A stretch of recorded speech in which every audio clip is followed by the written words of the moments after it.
with the intention that they would undo the protections of Roe v. Wade, and they did as he intended. Oh, you guys are at the wrong rally.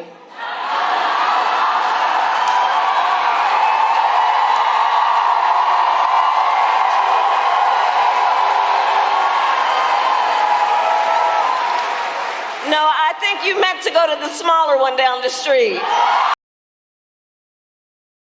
Welcome back. Rosh and Abi, time to wake up. Time to wake up. It's time to wake up, family, and we are back. You know, it's been a minute, but it's an election season, and we kind of talked about this a while back. Even we talked about Jamal Bryant. We did some couple of videos about Jamal. If y'all remember some of the clips, some of the things he said. In fact, let's play some of those clips about Jamal Bryant and some of the things he said regarding the scriptures. Risk of being heretical tonight. Might I suggest to you that 85% of Jesus's life, he was out of order.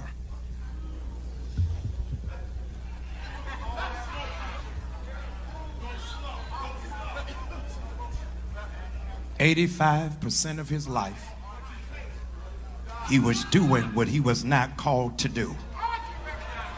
God, y'all done got quiet. For 85% of his life, he was not flowing in his God-given function.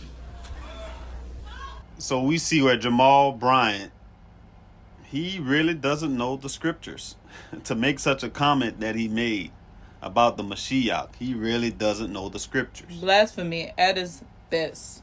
Blasphemy.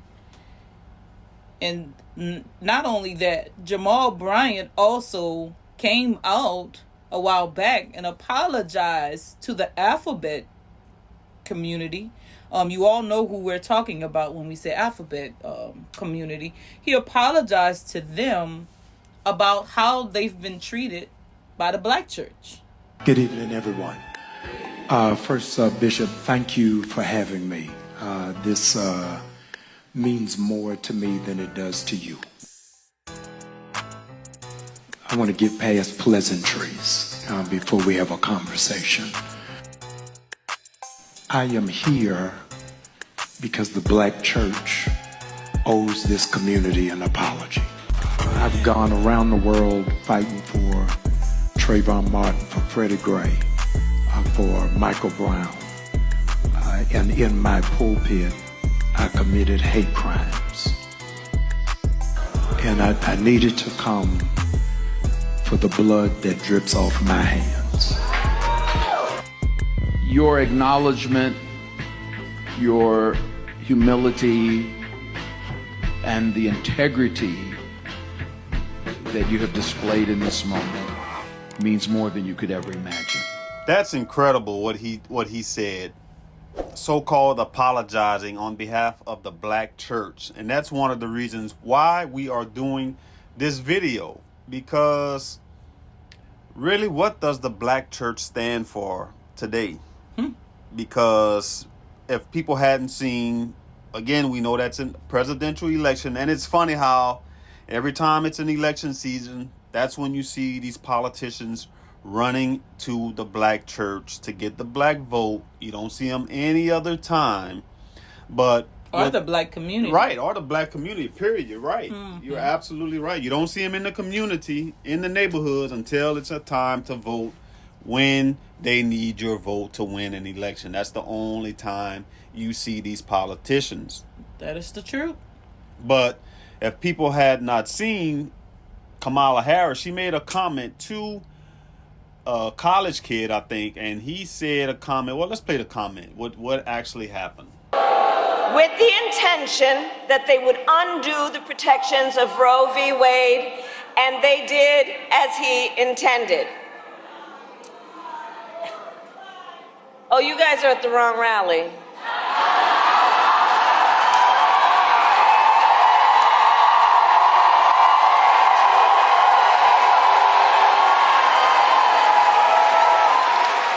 No, I think you meant to go to the smaller one down the street.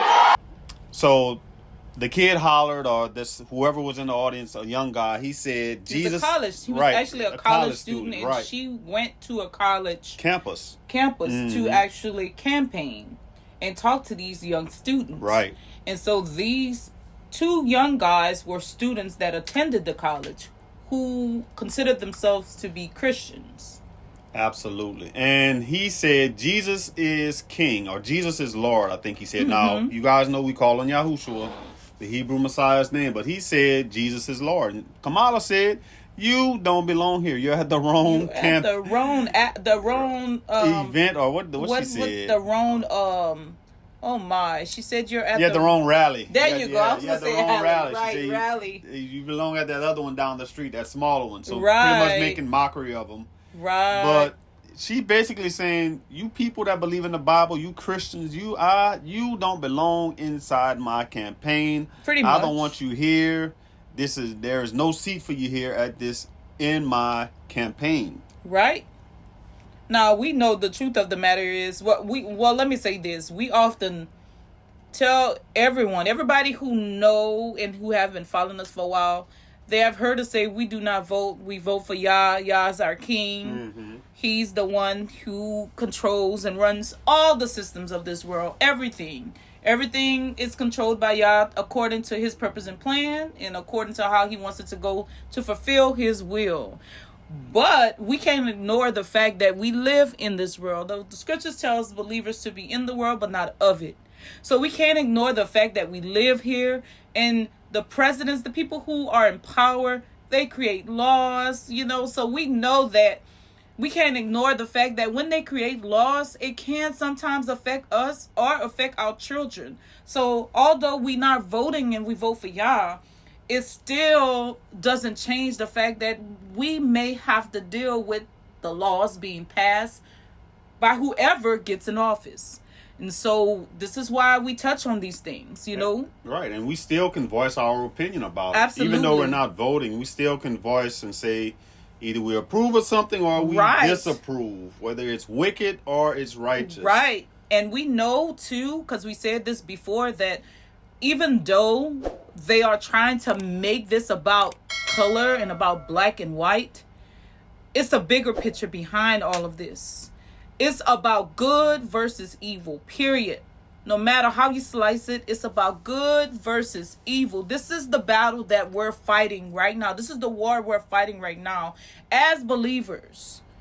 So when we talk about these things, we're just addressing the wickedness that we are seeing that is happening in the world. Right. So speaking of good versus evil, again, we know what Kamala stands for. She started her campaign saying, I represent the alphabet community. Pretty much, right. She stands for everything that's against the scriptures. We could say that. She's for everything that the scriptures is against, about the women can red rum their babies, stuff like that. How about the prisons? How about we just put the clip up and let people see directly? Yeah, let's play some clips of the things that she stands for. Let's play that. Attorney General, I learned that the California Department of Corrections, which was a client of mine, I didn't get to choose my client, that they were standing in the way of surgery.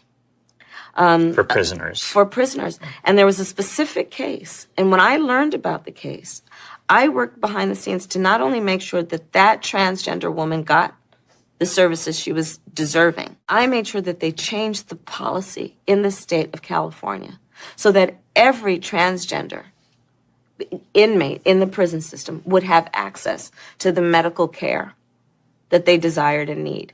And I believe it was not only, I know it was historic in California, but I believe actually it may have been one of the first, if not the first in the country, where I pushed for that policy. We are all in this together, and your vote is your power. So please make sure your voice is heard this November and register to vote at vote.gov. Can I get an amen? Amen! Now on with the show. And remember, you better vote. So this is unbelievable. all the things that Kamala said, all the things that she stands for, all the things that she represents. And how this ties into Jamal Bryant is this. She made the comment to the young student, and I think it was the very next day, or within the same week for sure, she went to Jamal Bryant's church after making the statement that she doesn't rock with the Christians. Pretty much. Christians have no spot in her campaign. They're at the wrong rally, right? They're at the wrong place. Yeah, the wrong place. So Jamal Bryant, the great pastor that he is, he gives her the platform to speak at his church. At his church. Wow. And the sad part about it is everybody who knows Jamal Bryant knows that he has been one of the biggest compromisers. One of the biggest compromises when it comes to pastors in these Christian churches. And so it is no surprise that that is where she would choose to go. And the sad part about it is when she went, there was one person. There was so many. We seen elderly people. We seen the mothers of the church. We've seen so many people, so many black people, African Americans, or as they would call us in America.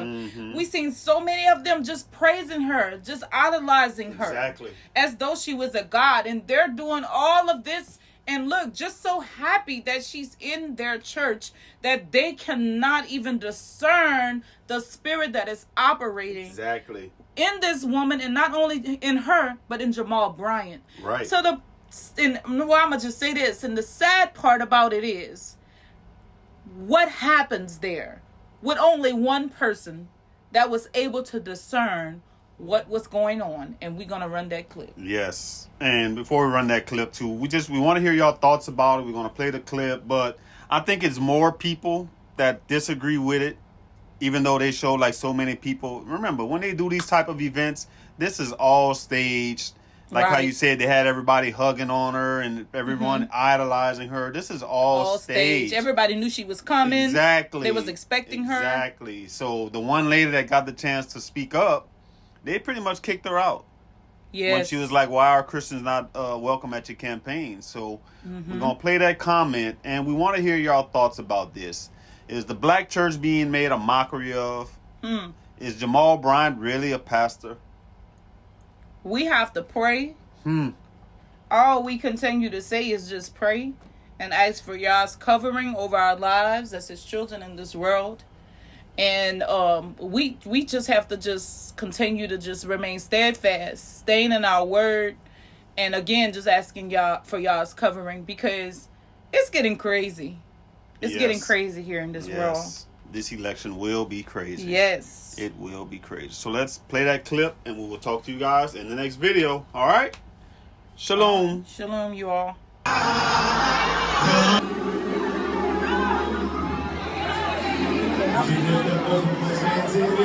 Shine.